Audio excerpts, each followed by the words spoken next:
Récupération d'amplitude sur une épaule. On prend un matériau qui glisse et sur la table, on va venir chercher devant le plus loin possible en fonction de ce que j'arrive à faire. Je vais répéter de toute façon, donc je ne suis pas obligé d'aller au max au fur et à mesure. Une fois que j'arrive à aller très loin comme ça assis, je me mets un petit peu plus au-dessus de la table. Et ça va me permettre d'aller chercher encore plus loin en allongeant. Et là, je vais m'aider de l'autre main pour revenir sans me faire mal. D'accord? Donc ce mouvement-là, il va vraiment recréer l'élévation, mais sans la contrainte de la pesanteur. On va travailler ça également en diagonale. D'accord? Et je peux aller chercher sur différents angles d'ouverture. Toujours avec la possibilité de s'aider de l'autre main pour revenir.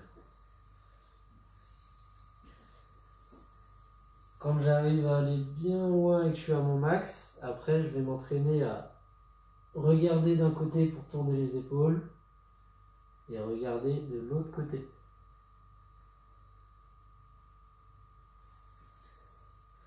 Et enfin, mouvement plus global.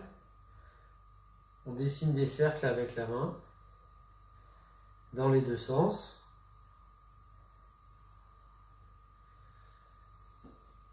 Et j'essaye d'aller le faire en position de plus en plus tendue.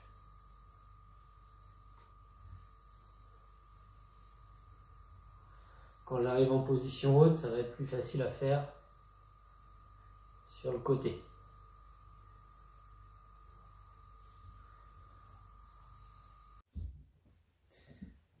Le fameux exercice du pendulaire aussi est toujours bien à faire, ne serait-ce que pour soulager un petit peu des douleurs. Donc le principe, c'est de se mettre près d'une table, se reposer le poids sur la main qui est dessus. Comme ça, l'épaule a travaillé.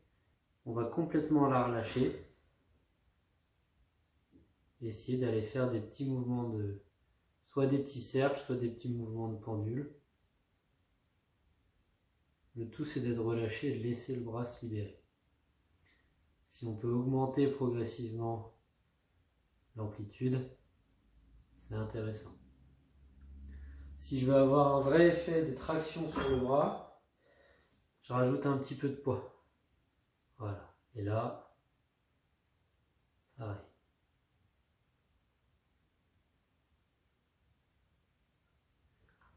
Une fois que j'ai récupéré mes mobilités sur la table, je vais venir travailler la même chose, mais avec la contrainte de la pesanteur, donc contre le mur. Je peux toujours prendre soit mon chiffon, je suis à distance raisonnable du mur, et je viens faire mon élévation. D'accord? Une fois que je suis en haut, je peux venir doucement me rapprocher du mur, si c'est ces derniers degrés-là qui sont à gagner. D'accord? Je peux tout à fait faire la même chose avec un objet roulant. Voilà. Petit à petit, je vais essayer de mettre ma main un peu plus écartée et de me rapprocher du mur. Et pareil, j'appuie un peu pour travailler mon ouverture. Quand je suis capable d'être dans cette position, bras écartés avec une ouverture raisonnable, ben je vais faire la même chose mais sur le bord du coin du mur, sur le bord du mur. Là. Et mon objectif ici, ça va être de regarder de l'autre côté pour travailler mon ouverture tranquillement. Ok?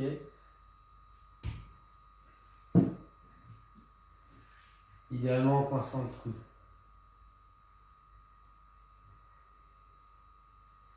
Et je répète.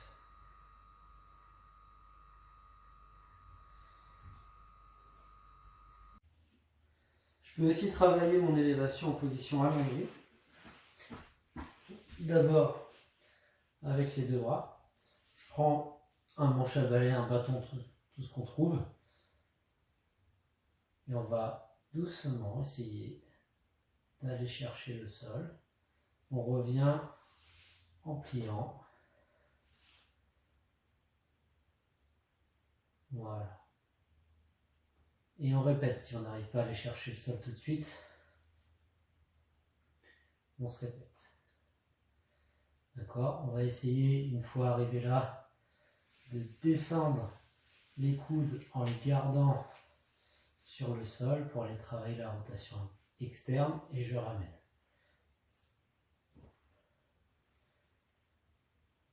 Là. Et je ramène. Une fois que ça c'est bon, on va essayer de le faire à un seul bras. Et pareil, je vais essayer de descendre en gardant l'avant-bras sur le sol et je ramène.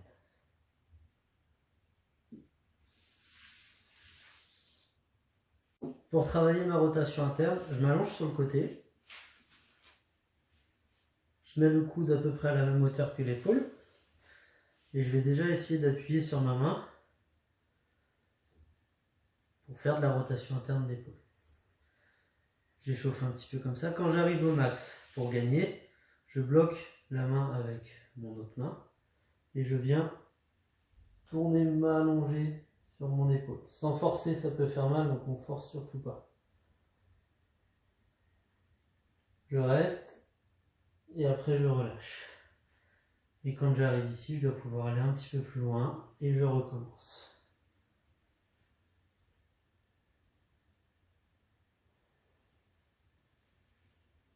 Voilà. Un mouvement intéressant à faire aussi en récupération d'amplitude, c'est d'essayer d'aller remettre la main dans le dos. Donc je vais déjà mettre la paume de la main vers l'arrière, rotation interne. Aller chercher bien loin derrière et après plier le coude. Et je ramène. Paume de main vers l'arrière, je recule. Voilà, s'il faut, je peux poser ma main sur les fesses et essayer de remonter en glissant et redescendre progressivement.